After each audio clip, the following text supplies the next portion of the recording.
Hello everyone, welcome to World of Free Education, and now we are going to read the first lesson of class 9th NCERT book of history. The book name is India and the Contemporary World. You can read complete NCERT from our channel, and all these standard books for UPSC, UPPCS and other state civil service examination to join our membership in a minimum cost. So let's start the today's reading. Chapter 1. The French Revolution. On the morning of the 14th of July 1789, the city of Paris was in a state of alarm. The king had commanded troops to move into the city. Rumors spread that he would soon order the army to open fire upon the citizens. Some 7,000 men and women gathered in front of the town hall and decided to form a people's militia. They broke into a number of government buildings in search of arms. Finally, a group of several hundred people marched towards the eastern part of the city and stormed the fortress prison, the Bastille, where they hoped to find hoarded ammunition. In the armed fight that followed, the commander of the Bastille was killed and the prisoners released, though there were only 7 of them. Yet the Bastille was hated by all, because it stood for the despotic power of the king. The fortress was demolished and its stone fragments were sold in the markets to all those who wished to keep a souvenir of its destruction. The days that followed saw more rioting both in Paris and the countryside. Most people were protesting against the high price of bread. Much later, when historians looked back upon this time, they saw it as the beginning of a chain of events that ultimately led to the execution of the king in France, though most people at the time did not anticipate this outcome. How and why did this happen? Fig. 1 Storming of the Bastille. Soon after the demolition of the Bastille, artists made prints commemorating the event. One French society during the late 18th century. In 1774, Louis XVI of the Bourbon family of kings ascended the throne of France. He was 20 years old and married to the Austrian Princess Marie Antoinette. Upon his accession, the new king found an empty treasury. Long years of war had drained the financial resources of France. Added to this was the cost of maintaining an extravagant court at the immense palace of Versailles. Under Louis XVI, France helped the 13 American colonies to gain their independence from the common enemy, Britain. The war added more than $1 billion to a debt that had already risen to more than $2 billion. Lenders who gave the state credit now began to charge 10% interest on loans. So the French government was obliged to spend an increasing percentage of its budget on interest payments alone. To meet its regular expenses, such as the cost of maintaining an army, the court running government offices or universities, the state was forced to increase taxes. Yet even this measure would not have sufficed. French society in the 18th century was divided into 3 estates, and only members of the third estate paid taxes.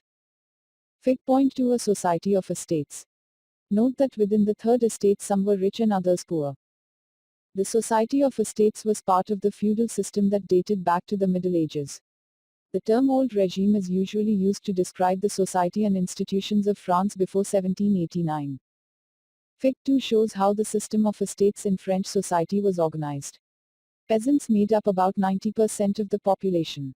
However, only a small number of them owned the land they cultivated. About 60% of the land was owned by nobles, the church and other richer members of the third estate. The members of the first 2 estates, that is, the clergy and the nobility, enjoyed certain privileges by birth. The most important of these was exemption from paying taxes to the state. The nobles further enjoyed feudal privileges. These included feudal dues, which they extracted from the peasants. Peasants were obliged to render services to the lord, to work in his house and fields, to serve in the army or to participate in building roads. New words. Livre, unit of currency in France, discontinued in 1794. Clergy, group of persons invested with special functions in the church. Tithe, a tax levied by the church comprising 1/10 of the agricultural produce. Tail, tax to be paid directly to the state. The church too extracted its share of taxes called tithes from the peasants, and finally, all members of the third estate had to pay taxes to the state. These included a direct tax, called taille, and a number of indirect taxes which were levied on articles of everyday consumption like salt or tobacco. The burden of financing activities of the state through taxes was borne by the third estate alone. Fig. 3 The Spider and the Fly. An anonymous etching. Activity. Explain why the artist has portrayed the nobleman as the spider and the peasant as the fly. 1.1 The struggle to survive. The population of France rose from about 23 million in 1715 to 28 million in 1789. This led to a rapid increase in the demand for food grains. Production of grains could not keep pace with the demand. So the price of bread, which was the staple diet of the majority, rose rapidly. Most workers were employed as laborers in workshops whose owner fixed their wages. But wages did not keep pace with the rise in prices. So the gap between the poor and the rich widened.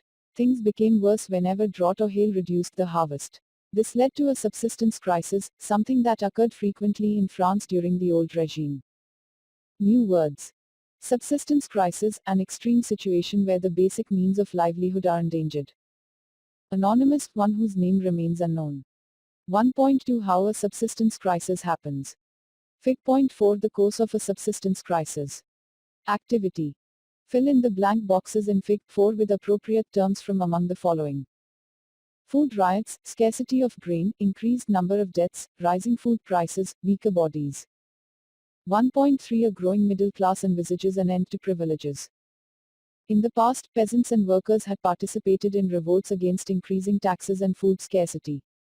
But they lacked the means and programs to carry out full-scale measures that would bring about a change in the social and economic order. This was left to those groups within the Third Estate who had become prosperous and had access to education and new ideas. The 18th century witnessed the emergence of social groups, termed the middle class, who earned their wealth through an expanding overseas trade and from the manufacture of goods such as woolen and silk textiles that were either exported or bought by the richer members of society. In addition to merchants and manufacturers, the Third Estate included professions such as lawyers or administrative officials. All of these were educated and believed that no group in society should be privileged by birth. Rather, a person's social position must depend on his merit. These ideas, envisaging a society based on freedom and equal laws and opportunities for all, were put forward by philosophers such as John Locke and Jean-Jacques Rousseau. In his two treatises of government, Locke sought to refute the doctrine of the divine and absolute right of the monarch. Rousseau carried the idea forward, proposing a form of government based on a social contract between people and their representatives. In the spirit of the laws, Montesquieu proposed a division of power within the government between the legislative, the executive and the judiciary. This model of government was put into force in the USA after the 13 colonies declared their independence from Britain. The American Constitution and its guarantee of individual rights was an important example for political thinkers in France. The ideas of these philosophers were discussed intensively in salons and coffee houses and spread among people through books and newspapers. These were frequently read aloud in groups for the benefit of those who could not read and write. The news that Louis XVI planned to impose further taxes to be able to meet the expenses of the state generated anger and protest against the system of privileges. So say. Accounts of lived experiences in the old regime. 1. Georges Danton, who later became active in revolutionary politics, wrote to a friend in 1793, looking back upon the time when he had just completed his studies. I was educated in the residential college of Plessis. There I was in the company of important men. Once my studies ended, I was left with nothing. I started looking for a post. It was impossible to find one at the law courts in Paris. The choice of a career in the army was not open to me as I was not a noble by birth, nor did I have a patron. The church too could not offer me a refuge. I could not buy an office as I did not possess a sou. My old friends turned their backs to me. The system had provided us with an education without, however, offering a field where our talents could be utilized.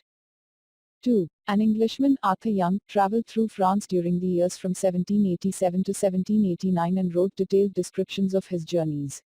He often commented on what he saw. He who decides to be served and waited upon by slaves, ill-treated slaves at that, must be fully aware that by doing so he is placing his property and his life in a situation which is very different from that he would be in, had he chosen the services of free and well-treated men. And he who chooses to dine to the accompaniment of his victims' groans, should not complain if during a riot his daughter gets kidnapped or his son's throat is slit. Activity. What message is Young trying to convey here? Whom does he mean when he speaks of slaves? Who is he criticizing? What dangers does he sense in the situation of 1787?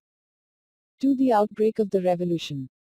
Louis XVI had to increase taxes for reasons you have learnt in the previous section. How do you think he could have gone about doing this? In France of the old regime, the monarch did not have the power to impose taxes according to his will alone. Rather, he had to call a meeting of the Estates General which would then pass his proposals for new taxes. The Estates General was a political body to which the three estates sent their representatives. However, the monarch alone could decide when to call a meeting of this body. The last time it was done was in 1614. Some important dates. 1774. Louis XVI becomes King of France, faces empty treasury and growing discontent within society of the old regime. 1789. Convocation of Estates General, Third Estate forms National Assembly, the Bastille is stormed, peasant revolts in the countryside. 1791. A constitution is framed to limit the powers of the king and to guarantee basic rights to all human beings. 1792-93. France becomes a republic, the king is beheaded. Overthrow of the Jacobin Republic, a directory rules France.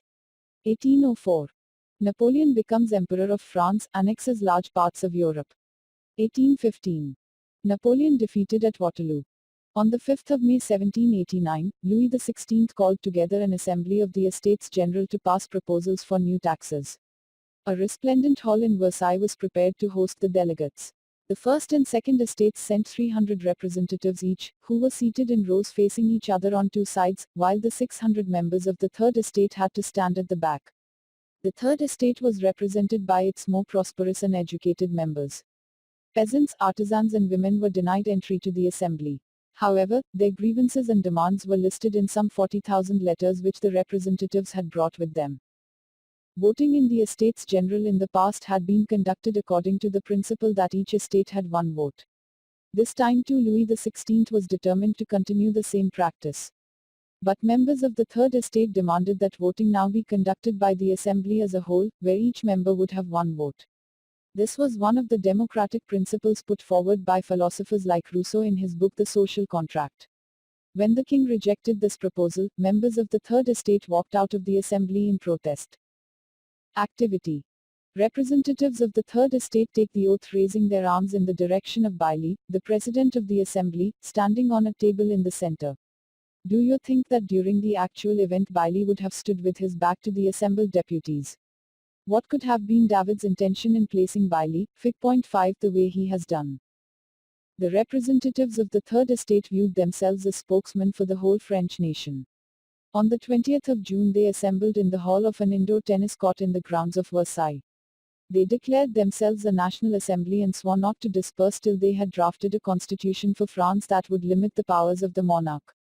They were led by Mirabeau and Abbe Sieyès. Mirabeau was born in a noble family but was convinced of the need to do away with a society of feudal privilege. He brought out a journal and delivered powerful speeches to the crowds assembled at Versailles. Abbe Sieyès, originally a priest, wrote an influential pamphlet called, What is the Third Estate? Fig. 5 The Tennis Court Oath. Preparatory sketch for a large painting by Jacques-Louis David. The painting was intended to be hung in the National Assembly. While the National Assembly was busy at Versailles drafting a constitution, the rest of France seethed with turmoil. A severe winter had meant a bad harvest, the price of bread rose, often bakers exploited the situation and hoarded supplies. After spending hours in long queues at the bakery, crowds of angry women stormed into the shops. At the same time, the king ordered troops to move into Paris. On the 14th of July, the agitated crowd stormed and destroyed the Bastille. Fig. 6 The spread of the Great Fear. The map shows how bands of peasants spread from one point to another. In the countryside, rumors spread from village to village that the lords of the manor had hired bands of brigands who were on their way to destroy the ripe crops. Caught in a frenzy of fear, peasants in several districts seized hoes and pitchforks and attacked chateaux. They looted hoarded grain and burnt down documents containing records of manorial dues. A large number of nobles fled from their homes, many of them migrating to neighboring countries. New words. Chateau place. Chateau, castle or stately residence belonging to a king or a nobleman. Manor, an estate consisting of the lord's lands and his mansion. Faced with the power of his revolting subjects, Louis XVI finally accorded recognition to the National Assembly and accepted the principle that his powers would from now on be checked by a constitution. On the night of the 4th of August 1789, the Assembly passed a decree abolishing the feudal system of obligations and taxes. Members of the clergy too were forced to give up their privileges. Tithes were abolished and lands owned by the church were confiscated. As a result, the government acquired assets worth at least 2 billion livres. 2.1 France becomes a constitutional monarchy. The National Assembly completed the draft of the constitution in 1791. Its main object was to limit the powers of the monarch. These powers, instead of being concentrated in the hands of one person, were now separated and assigned to different institutions, the legislature, executive and judiciary. This made France a constitutional monarchy. Fig. 7 explains how the new political system worked. Fig. 7 The political system under the Constitution of 1791. The Constitution of 1791 vested the power to make laws in the National Assembly, which was indirectly elected. That is, citizens voted for a group of electors, who in turn chose the assembly. Not all citizens, however, had the right to vote. Only men above 25 years of age who paid taxes equal to at least 3 days of a laborer's wage were given the status of active citizens, that is, they were entitled to vote. The remaining men and all women were classed as passive citizens. To qualify as an elector and then as a member of the assembly, a man had to belong to the highest bracket of taxpayers. Fig. 8 The Declaration of the Rights of Man and Citizen, painted by the artist Le Barbier in 1790. The figure on the right represents France. The figure on the left symbolizes the law. The Constitution began with the Declaration of the Rights of Man and Citizen. Rights such as the right to life, freedom of speech, freedom of opinion, equality before law, were established as natural and inalienable rights, that is, they belonged to each human being by birth and could not be taken away. It was the duty of the state to protect each citizen's natural rights. Source B. The revolutionary journalist Jean-Paul Marat commented in his newspaper L'Ami du Peuple, the friend of the people, on the constitution drafted by the National Assembly. The task of representing the people has been given to the rich, the lot of the poor and oppressed will never be improved by peaceful means alone. Here we have absolute proof of how wealth influences the law. Yet laws will last only as long as the people agree to obey them. And when they have managed to cast off the yoke of the aristocrats, they will do the same to the other owners of wealth. Source: an extract from the newspaper L'Ami du Peuple. Source C. The Declaration of Rights of Man and Citizen. 1. Men are born and remain free and equal in rights. 2. The aim of every political association is the preservation of the natural and inalienable rights of man, these are liberty, property, security and resistance to oppression.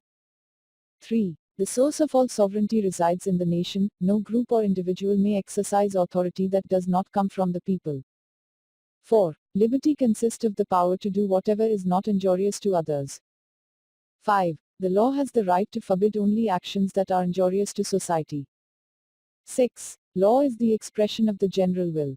All citizens have the right to participate in its formation, personally or through their representatives. All citizens are equal before it.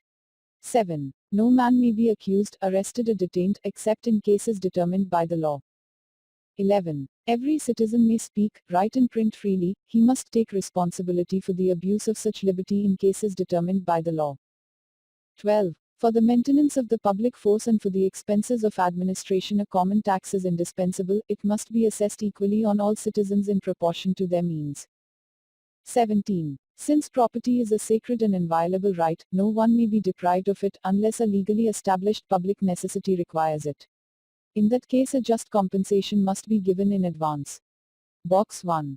Reading political symbols. The majority of men and women in the 18th century could not read or write. So images and symbols were frequently used instead of printed words to communicate important ideas. The painting by Le Barbier, Fig. 8, uses many such symbols to convey the content of the Declaration of Rights. Let us try to read these symbols. The broken chain, chains were used to fetter slaves. A broken chain stands for the act of becoming free. The bundle of rods or fasces, one rod can be easily broken, but not an entire bundle. Strength lies in unity. The eye within a triangle radiating light, the all-seeing eye stands for knowledge. The rays of the sun will drive away the clouds of ignorance. Scepter, symbol of royal power. Snake biting its tail to form a ring, symbol of eternity. A ring has neither beginning nor end. Red Phrygian cap, cap worn by a slave upon becoming free. Blue, white, red, the national colors of France. The winged woman, personification of the law. The law tablet, the law is the same for all, and all are equal before it. Activity. 1. Identify the symbols in box 1 which stand for liberty, equality and fraternity. 2. Explain the meaning of the painting of the Declaration of Rights of Man and Citizen, Fig. 8 by reading only the symbols. 3. Compare the political rights which the Constitution of 1791 gave to the citizens with Articles 1 and 6 of the Declaration, source C. Are the two documents consistent? Do the two documents convey the same idea? 4. Which groups of French society would have gained from the Constitution of 1791? Which groups would have had reason to be dissatisfied? What developments does Mara, source B, anticipate in the future?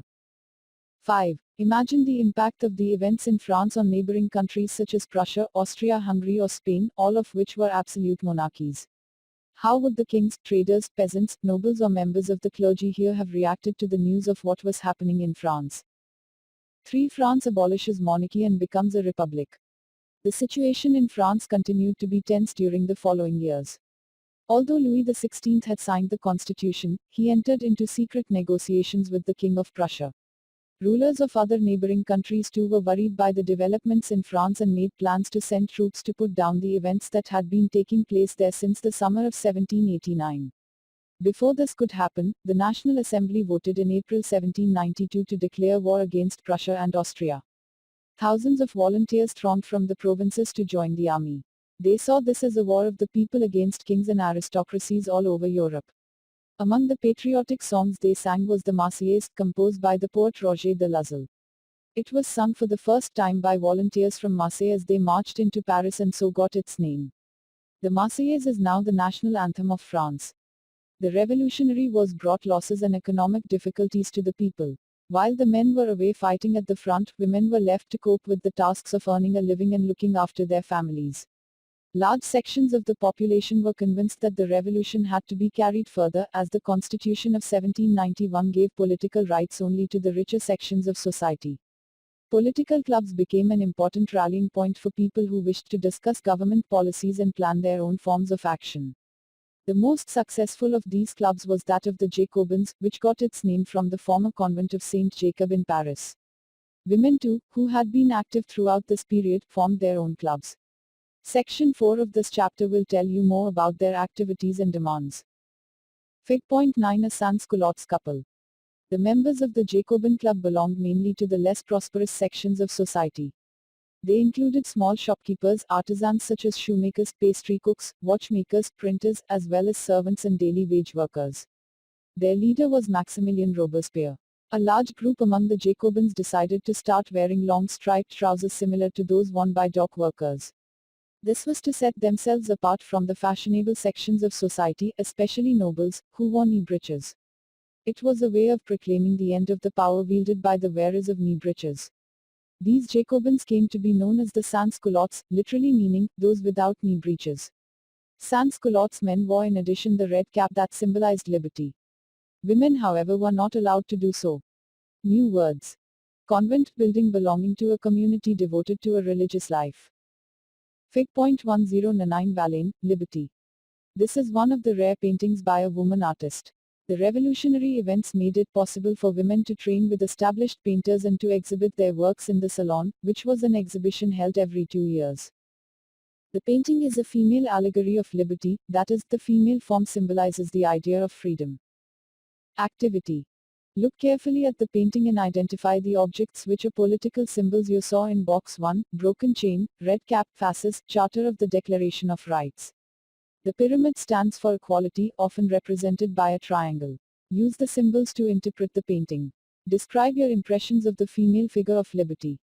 In the summer of 1792 the Jacobins planned an insurrection of a large number of Parisians who were angered by the short supplies and high prices of food. On the morning of August 10 they stormed the palace of the Tuileries, massacred the king's guards and held the king himself as hostage for several hours. Later the assembly voted to imprison the royal family. Elections were held. From now on all men of 21 years and above, regardless of wealth, got the right to vote. The newly elected assembly was called the Convention. On the 21st of September 1792 it abolished the monarchy and declared France a republic. As you know, a republic is a form of government where the people elect the government including the head of the government. There is no hereditary monarchy. You can try and find out about some other countries that are republics and investigate when and how they became so. New words. Treason, betrayal of one's country or government. Louis XVI was sentenced to death by a court on the charge of treason. On the 21st of January 1793 he was executed publicly at the Place de la Concorde. The Queen Marie Antoinette met with the same fate shortly after. 3.1 The Reign of Terror. The period from 1793 to 1794 is referred to as the Reign of Terror. Robespierre followed a policy of severe control and punishment. All those whom he saw as being enemies of the Republic, ex-nobles and clergy, members of other political parties, even members of his own party who did not agree with his methods, were arrested, imprisoned and then tried by a revolutionary tribunal. If the court found them guilty, they were guillotined. The guillotine is a device consisting of two poles and a blade with which a person is beheaded. It was named after Dr. Guillotine who invented it. Robespierre's government issued laws placing a maximum ceiling on wages and prices. Meat and bread were rationed. Peasants were forced to transport their grain to the cities and sell it at prices fixed by the government. The use of more expensive white flour was forbidden. All citizens were required to eat the pain d'égalité, a quality bread, a loaf made of whole wheat. Equality was also sought to be practiced through forms of speech and address. Instead of the traditional monsieur, sir and madame, all French men and women were henceforth citoyen and citoyenne, citizen. Churches were shut down and their buildings converted into barracks or offices. Robespierre pursued his policies so relentlessly that even his supporters began to demand moderation. Finally, he was convicted by a court in July 1794, arrested and on the next day sent to the guillotine. Activity. Compare the views of Desmoulins and Robespierre. How does each one understand the use of state force? What does Robespierre mean by the war of liberty against tyranny? How does Desmoulins perceive liberty? Refer once more to Source C. What did the constitutional laws on the rights of individuals lay down? Discuss your views on the subject in class. Source D. What is liberty? Two conflicting views. The revolutionary journalist Camille Desmoulins wrote the following in 1793. He was executed shortly after, during the Reign of Terror. Some people believe that liberty is like a child, which needs to go through a phase of being disciplined before it attains maturity.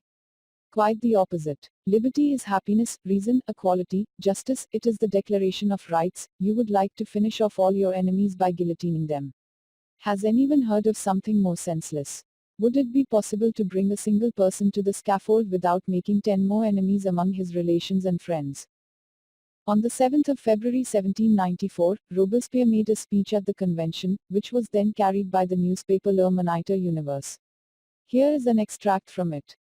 To establish and consolidate democracy, to achieve the peaceful rule of constitutional laws, we must first finish the war of liberty against tyranny. We must annihilate the enemies of the Republic at home and abroad, or else we shall perish. In time of revolution, a democratic government may rely on terror.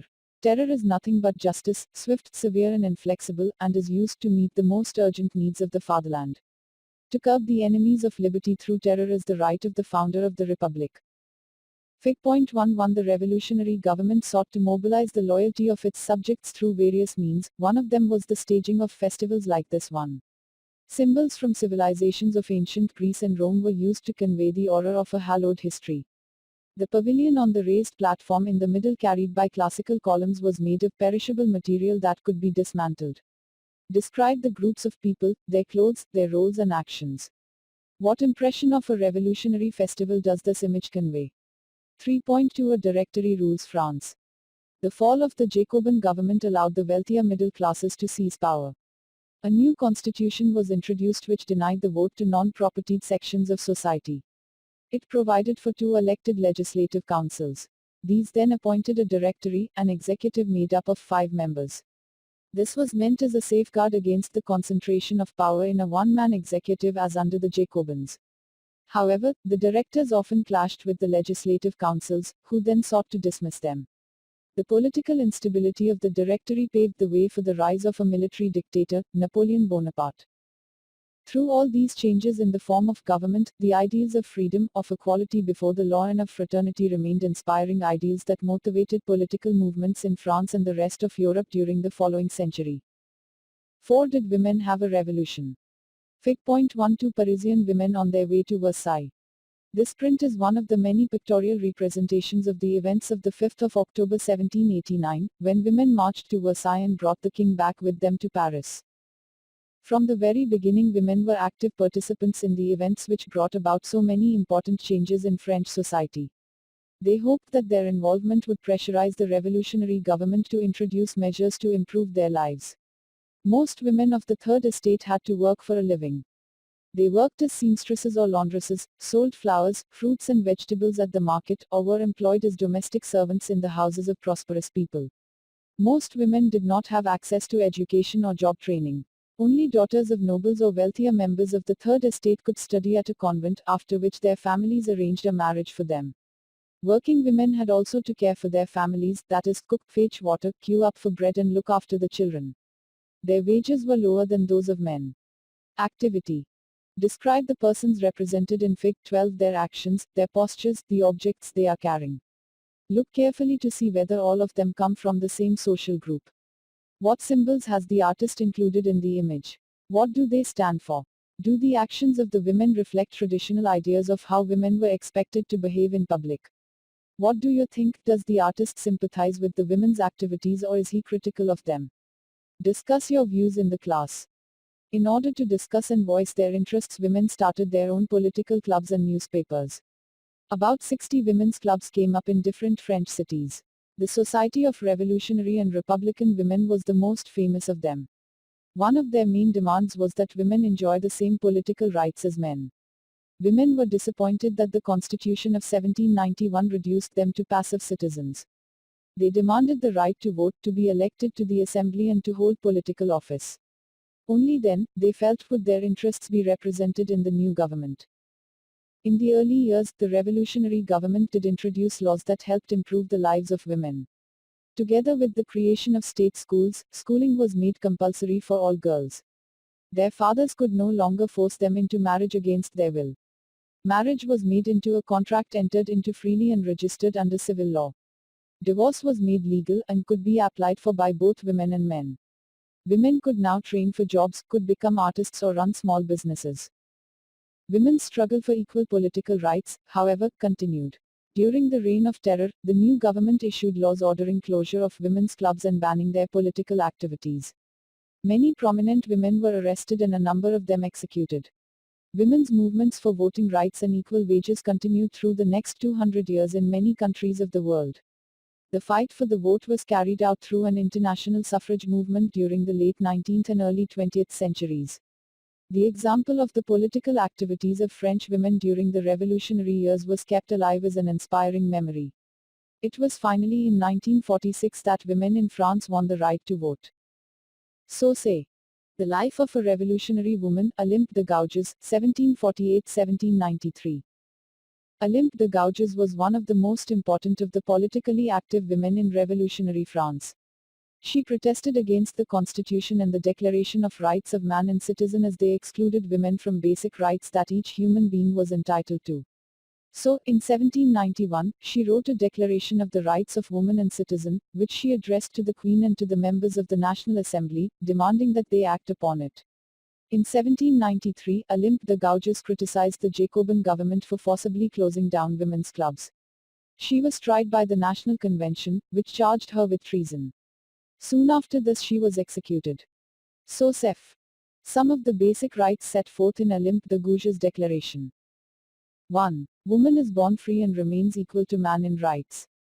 2. The goal of all political associations is the preservation of the natural rights of woman and man. These rights are liberty, property, security, and above all resistance to oppression.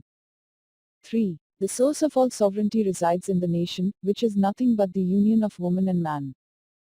4. The law should be the expression of the general will. All female and male citizens should have a say either personally or by their representatives in its formulation. It should be the same for all. All female and male citizens are equally entitled to all honors and public employment according to their abilities and without any other distinction than that of their talents. 5. No woman is an exception. She is accused, arrested, and detained in cases determined by law. Women, like men, obey this rigorous law. Activity. Compare the manifesto drafted by Olympe de Gouges, SOCEF, with the Declaration of the Rights of Man and Citizen, SOC. Fig.13 Women queuing up at a bakery. Activity. Imagine yourself to be one of the women in Fig. 13. Formulate a response to the arguments put forward by Chomete, Source G. Source G. In 1793, the Jacobin politician Chomete sought to justify the closure of women's clubs on the following grounds. Has nature entrusted domestic duties to men? Has she given us breasts to nurture babies? No. She said to man. Be a man. Hunting, agriculture, political duties, that is your kingdom. She said to woman. Be a woman, the things of the household, the sweet duties of motherhood, those are your tasks. Shameless are those women who wish to become men. Have not duties been fairly distributed? 5. The abolition of slavery. One of the most revolutionary social reforms of the Jacobin regime was the abolition of slavery in the French colonies. The colonies in the Caribbean, Martinique, Guadeloupe and San Domingo, were important suppliers of commodities such as tobacco, indigo, sugar and coffee. But the reluctance of Europeans to go and work in distant and unfamiliar lands meant a shortage of labor on the plantations. So this was met by a triangular slave trade between Europe, Africa and the Americas. The slave trade began in the 17th century. French merchants sailed from the ports of Bordeaux on to the African coast where they bought slaves from local chieftains. Branded and shackled, the slaves were packed tightly into ships for the 3-month-long voyage across the Atlantic to the Caribbean. There they were sold to plantation owners. The exploitation of slave labor made it possible to meet the growing demand in European markets for sugar, coffee, and indigo.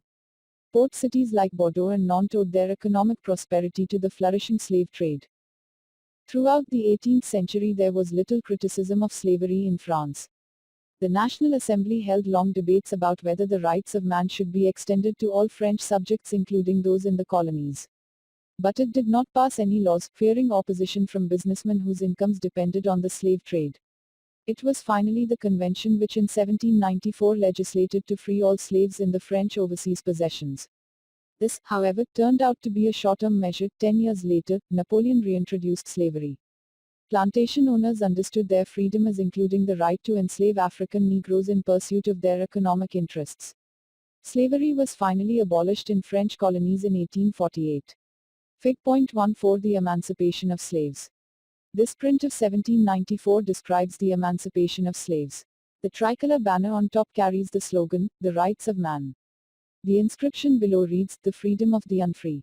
A French woman prepares to civilize the African and American Indian slaves by giving them European clothes to wear. New words. Negroes, a term used for the indigenous people of Africa south of the Sahara. It is a derogatory term not in common use any longer. Emancipation, the act of freeing. Activity. Record your impressions of this print. Fig. 14. Describe the objects lying on the ground. What do they symbolize? What attitude does the picture express towards non-European slaves?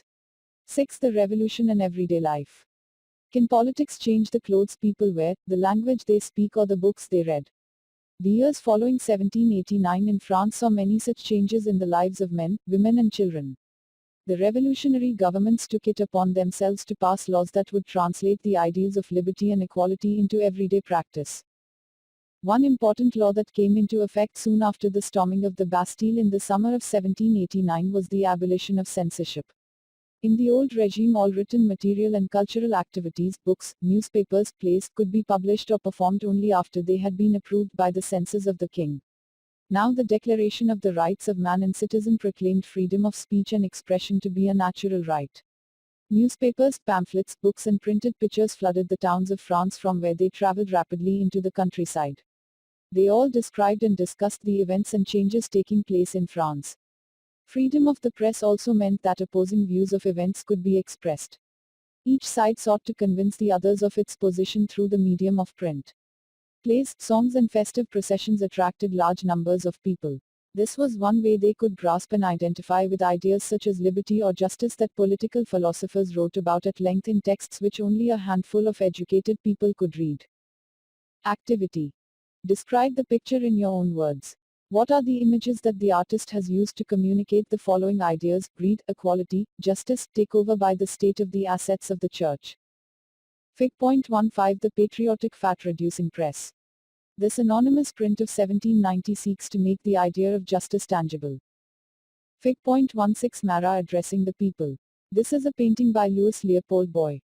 Recall what you have learnt about Marat in this chapter. Describe the scene around him. account for his great popularity. What kinds of reactions would a painting like this produce among viewers in the salon? Conclusion. In 1804, Napoleon Bonaparte crowned himself Emperor of France. He set out to conquer neighboring European countries, dispossessing dynasties and creating kingdoms where he placed members of his family. Napoleon saw his role as a modernizer of Europe. He introduced many laws such as the protection of private property and a uniform system of weights and measures provided by the decimal system. Initially, many saw Napoleon as a liberator who would bring freedom for the people. But soon the Napoleonic armies came to be viewed everywhere as an invading force.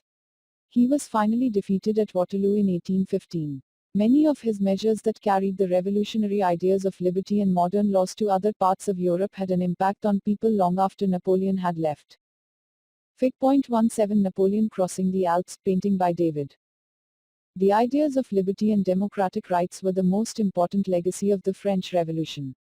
These spread from France to the rest of Europe during the 19th century, where feudal systems were abolished. Colonized peoples reworked the idea of freedom from bondage into their movements to create a sovereign nation-state. Tipu Sultan and Ram Mohan Roy are two examples of individuals who responded to the ideas coming from revolutionary France. Box 2. Raja Ram Mohan Roy was one of those who was inspired by new ideas that were spreading through Europe at that time. The French Revolution and later, the July Revolution excited his imagination. He could think and talk of nothing else when he heard of the July Revolution in France in 1830. On his way to England at Cape Town he insisted on visiting frigates, warships, flying the revolutionary tricolour flag though he had been temporarily lamed by an accident. Sushobhan Sarkar, Notes on the Bengal Renaissance 1946. Activities. 1. Find out more about any one of the revolutionary figures you have read about in this chapter, write a short biography of this person. 2. The French Revolution saw the rise of newspapers describing the events of each day and week. Collect information and pictures on any one event and write a newspaper article. You could also conduct an imaginary interview with important personages such as Mirabeau, Olympe de Gouges or Robespierre. Work in groups of 2 or 3. Each group could then put up their articles on a board to produce a wallpaper on the French Revolution.